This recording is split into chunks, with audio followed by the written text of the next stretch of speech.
Now, a lot of people are asking, where is Hunter? Or at least where are the Hunter Biden investigations? Especially after you read the story from the Daily Mail. Quoting them here, Joe Biden entertained Hunter's Mexican billionaire business associates in the vice president's office back in 2014 and even flew with his son to Mexico City on Air Force Two so Hunter could attend meetings over a flipping gigantic deal. Their words. The story even comes with pictures. This picture reportedly taken in the vice presidential residence at the Naval Observatory. And you see some of those Mexican businessmen there. Joining us now to talk more about this and much more is the chairman of the American Conservative Union and co-chair of Catholics for Trump, Matt Schlapp. Matt, great to talk to you again. Great to be with you. All right, so we get a couple impeachments of President Trump. We're going to get this 1-6 commission, a lot of other stuff. Are we ever going to get a real congressional investigation into Joe Biden's seemingly blessing Hunter Biden and his business deals and using taxpayer dollars to fly over the world on Air Force Two to broker these deals?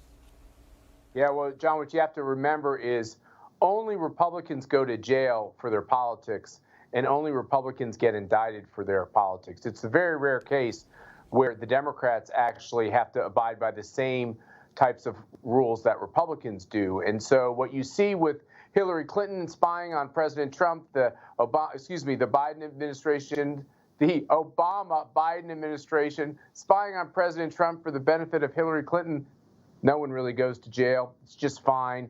It's just a campaign. We should just get over it. When it comes to the Trump children, they have been scrutinized in every which way you can ever imagine, including with a special counsel and everything else. Here you have photos of clear wrongdoing. Where are all the trips on Air Force Two that Hunter Biden went? We know he went to Asia. Now we know he went to Mexico. And there's always a client involved.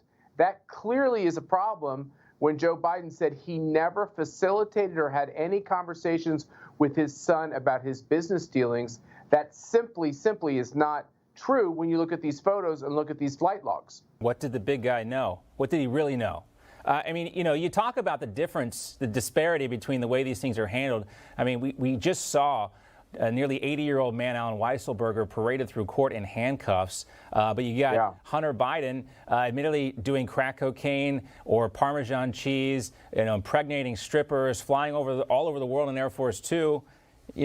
There's nothing there. There's nothing criminal to see there. You got this tax investigation going on as well. Not a mention of that, just crickets. Again, a lot of people are onto this stuff. They see the difference. Well, I asked this question.